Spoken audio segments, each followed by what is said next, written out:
yesterday, and this is the power of vision. As I was speaking to our students, I was talking about vision, and it really made me think how powerful vision is.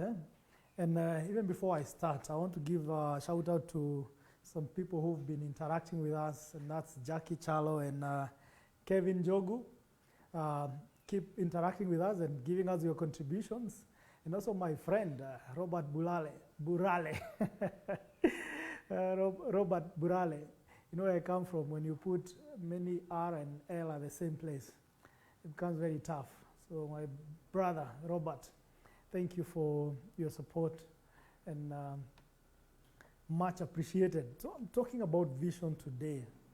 Because yesterday, as I was doing orientation for our students for the September intake, I talked about vision, and it hit me that vision is one of the most powerful things we can ever have. And as I talk about vision, there are many kinds of vision. And one is the seeing, what you see with your eyes. But what I want to talk about today is different kind of vision, and this is a vision into the future. Because I discovered you live in the future that you see and create.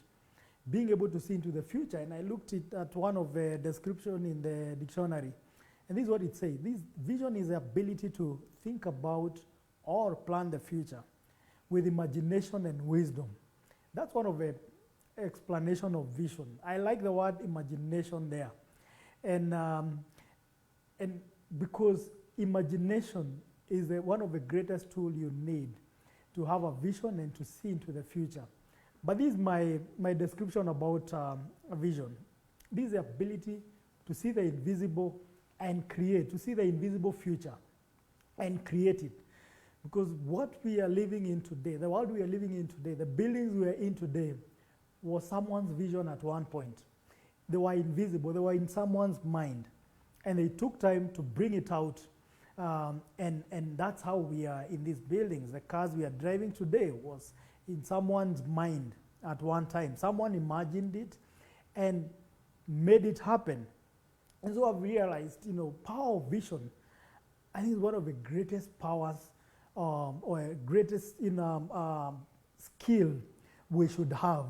Because if you don't see the future, if you are not able to envision and imagine a future, you're going to live in other people's imagination or in the future that has been envisioned by other people. That's why it's very important to have a vision and to see into the future and to create things for the future, because this is not a skill that is only for a few people.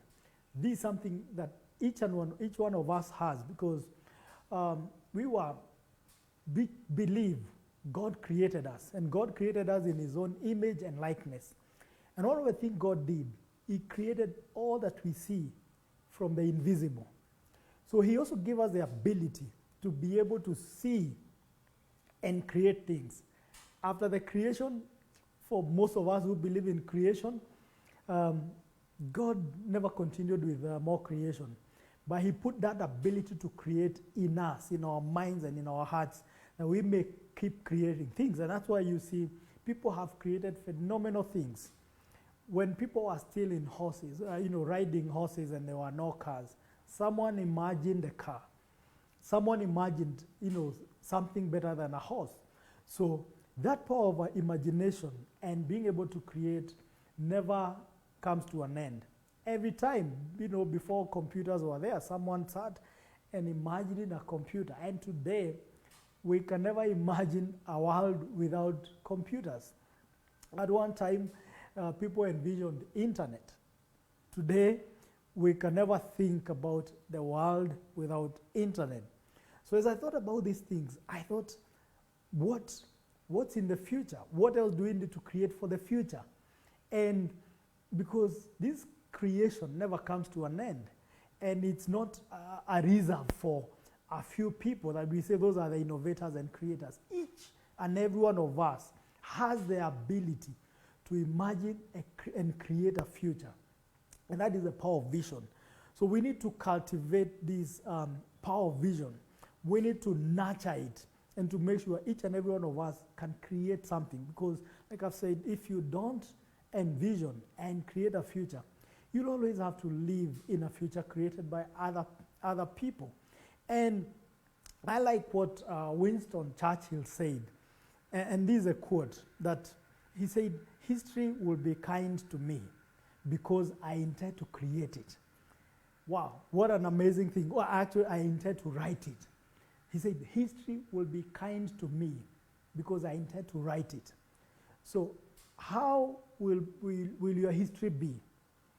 How will your story read? After you're gone, what will be written about you? How will your story be? You have the ability to write it now. You can't leave it to chance and say, whatever may, let it come. Destiny is already cut out. It's already cut out for me. I just, there's nothing I can do about it. No. There is something we can always do about our future. There's something we can always do because we have the ability to envision and create this future. We have that ability. Just like Winston Churchill said that history will be kind to me because I intend to write it. So we also have the ability to write our future, to write our story while we are still living. And that's how we leave a legacy. Because if we just live haphazardly and say, whatever may, let it be, we're just going to exist and we are gone. And after we are gone, we are forgotten. People we remember and the books we read about, that is people who decided to create, to envision something great. And they create it and they can never be forgotten. We can never forget people like Bill Gates. We can never forget people like Steve Jobs and people like Wangari Maathai, people and so many other people who have, and people like Henry Ford and Winston Churchill, people who envisioned something that people would have thought was impossible and started creating it. And now our lives are better because people sat and created this future we are living in. How will you be celebrated? Will you be celebrated or will you be forgotten immediately after you're gone? Or even when you're still alive, but people don't even think about you. So we have a duty to fulfill because it's something that has been put in us. And if we engage the power of vision that we've already been given by God, people are going to have a better life. Who is going to celebrate because we live? People are going to have a better life if you have a big vision and a clear vision about the future and go ahead now to implement it, because the vision is just like a dream. Some people actually call it a dream. And there is this famous quote by Martin Luther King Jr. that I have a vision. There is a famous speech he made that I have a vision, the speech, I have a dream, and it can be interpreted as I have a vision. This is something I see in the future. And he went on and on to say, I have a dream. And it's been quoted many decades after he's gone. So what's your dream? What's your vision? What are you seeing in future? What is that you're envisioning that can become possible? This is what I've seen, that when you have a dream, as crazy as it may look, because for me, I believe in dreaming and having crazy dreams. And so many times you wonder, like, how will this ever happen? But I've realized when you have a vision and it's clear, things conspire to help you. You find things aligning to help you achieve that vision. So you don't need to envision what looks possible. We have a mandate to envision what looks impossible. Because like I've said, my description about vision and is being able to see the invisible future and go ahead and create it. Go ahead and make it happen. But to make it happen, it's not just you who will make it happen. Once you have a big vision, a mega vision, you find things conspiring to help you achieve it. So it's your duty to see that crazy thing that you want to make happen. And the other thing I've seen, I've discovered about vision, it should be also about changing lives, transforming lives, and making the future better. Your vision should not just be making billions and of dollars, and that's it, and you don't have clarity of what you want to do with that money. Actually, vision should be about transforming lives, making lives better, innovating things that make things easier for people, and money follows that. Money follows vision. Provision, like they say, provision always follows a vision. So if you need provision, can you make sure you have a vision? Because provision is going to follow that, and there will be provision for your vision. That's why you don't have to. It's not good to have a vision just about what you can do with the resources that you have. Your vision should be way bigger than your resources, your current resources, because that puts a challenge to the universe and to the people around you and to everything around you to provide into that vision. When you make it mega and you make it big, you make it transformation, it's about transforming the future. So to me, and the vision we should have should be about transformation and making people's lives better. You see, like that time when there were no cars and someone thought about a car. Can you imagine such a vision? There were no computers and someone thought about it and made it happen. And today we have an easier life. We can we have an easier life because someone created computers, someone created internet. And today we can Google, we can socialize on Facebook and all these things. These are people's creations. What's your vision? What have you envisioned for future? What are you going to create that you leave the world with? However small it may be, okay? Because to some people it may not be as phenomenal as creating internet, but it may be plugging into that, because after internet was created, so many other things have plugged into that. People have created things that plug in and make people's lives better. So that's my challenge to all of us. That it's very important to activate that part of our mind, that part of being able to see into the future, being able not just to see what is possible, but just seeing what even looks impossible and making it possible. Because so many of the things that we see today, like planes, people say this cannot happen, but someone envisioned we can travel. We can travel on air at a high speed. We can go to the moon. These are people who thought about those things, and these people were termed as mad, as crazy. Some of them were, even their friends thought these guys have gone nuts. So that's why, as you see your vision and envision the future, not everybody is going to support you. Not everybody will understand you. In fact, most people, if everybody understands your vision and see it as possible, then it's too small. You need to go back and dream again and see something bigger. Because these people who created these phenomenal things were termed as insane, were termed as lunatics, thinking that metal can fly. Tons and tons of weight can fly on air at a very high speed. But today, you can never imagine traveling the world without planes. Someone invented a train, and now we have trains that move at even more than 300 kilometers per hour. So it's very important to activate that. It may, like I've said, it may not be as dramatic or as phenomenal as that, but whatever you can envision, it could be that small chip in a computer. The other day I had a discussion with someone, and we were looking at a motherboard, and it has so many chips. And he was like, who thought about this one chip? Because without this one chip, this thing cannot work. It may be something as tiny as that small chip that will also transform and how things are done and will be remembered for that. It may be change in education, change in how business is done, communication and all that. You can imagine like something like a mobile phone. We can never imagine life today without a mobile phone, but somebody sat and thought about that.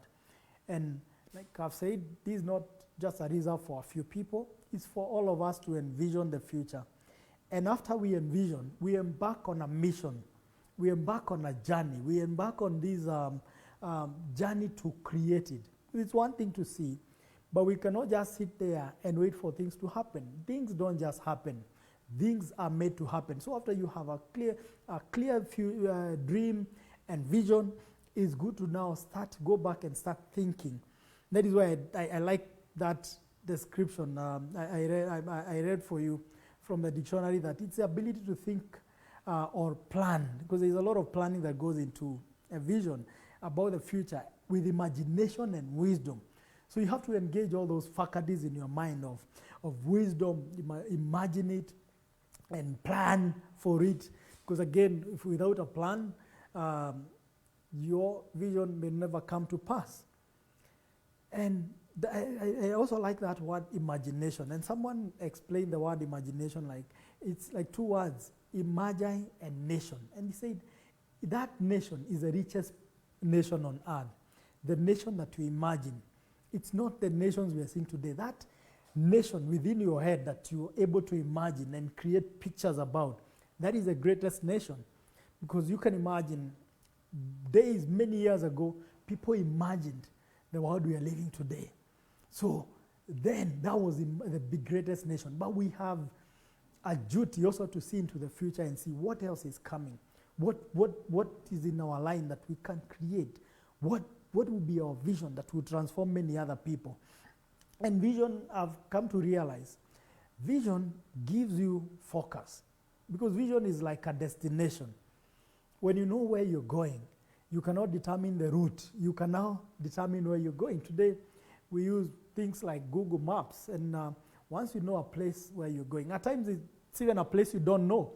And you just go to the maps and say, I want to go to such and such a place. Like today after this, we are traveling to a place, and it's a place I've never been. So yesterday, I went to Google Maps and typed there the location. And it's able to tell me it will take you 1 hour, 30 minutes to that place. If there's traffic jam, it will take you this duration. So you see, I had a picture. I was just given a word, let's meet at this place. I've never been there. Go to the maps and type, and it gives you even the routes, several routes you can follow. So that's the same thing. You need to have a picture of where you're going. You need to have something that connects you to where you want to go. Once you have that, it gives you clarity. By knowing where I'm going yesterday after this, I had to determine what am I living here? Which route will I follow? That helped me even to know, am I doing this video at this time, or am I going to do it before? Because I already know the duration that it will take me to get to my destination. So that, with a vision, a clear vision, it helps you focus, it helps you plan, and it helps you have, clarity on how you're going to rearrange your life. It even helps you to know who your friends will be. Who will you hang around? Because if I want to, start a hotel, maybe, I can't just always hang around people who are in other businesses like manufacturing and all that. I need to find somebody who is in that line who can help me. I have to research a lot in that line. If I want to be a doctor, I cannot, always be reading books about engineering. So your vision also helps you determine who do you hang around, what books do you read, what magazines do you study, what time do you wake up, what time do you sleep, and at times even it determines where you stay.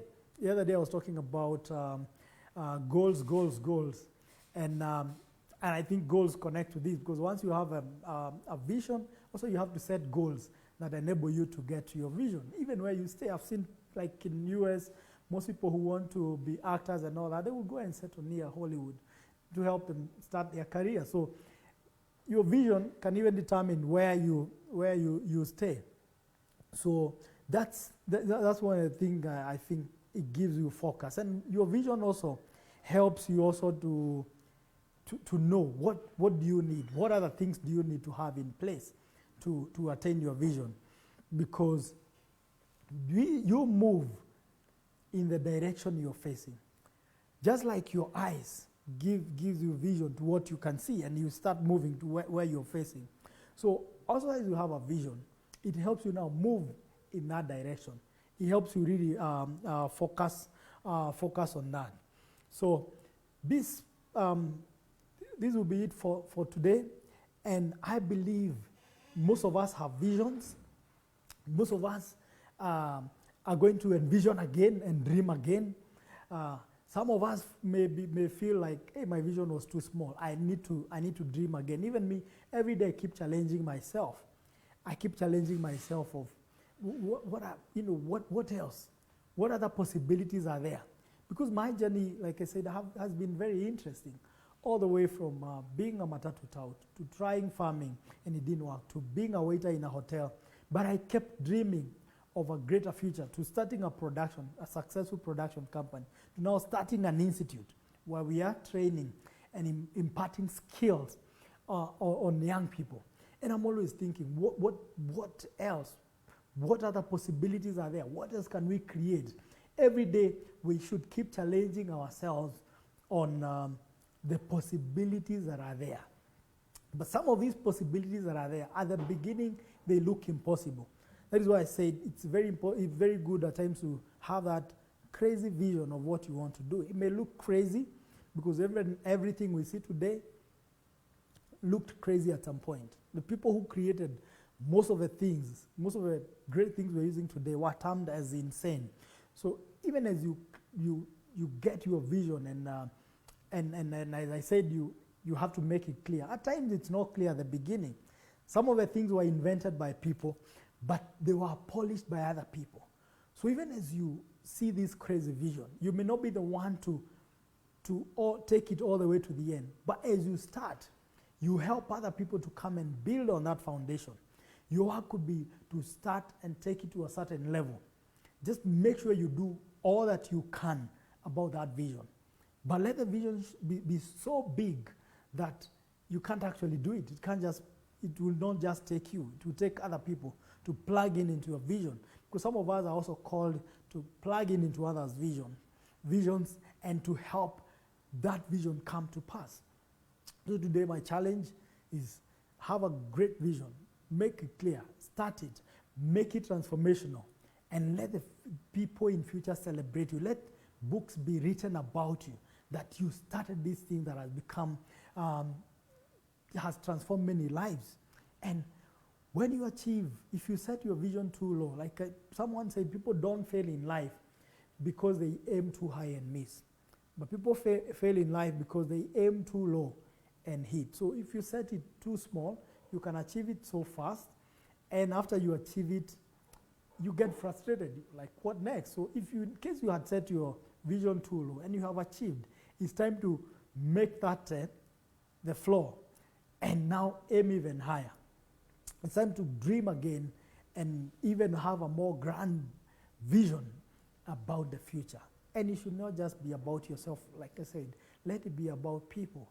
Let it be about transforming many lives. You'll be amazed at the kind of things we are going to create when we keep on engaging that faculty in our brain of seeing into the future, seeing the invisible, and creating it and also making it happen. And God will bring amazing people and resources along your way to help you achieve that great vision.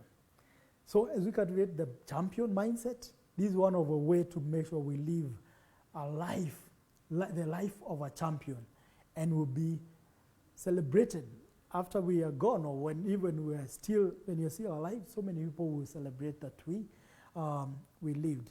Thank you, and God bless you. Let's keep cultivating the champion mindset, and let's meet at the top.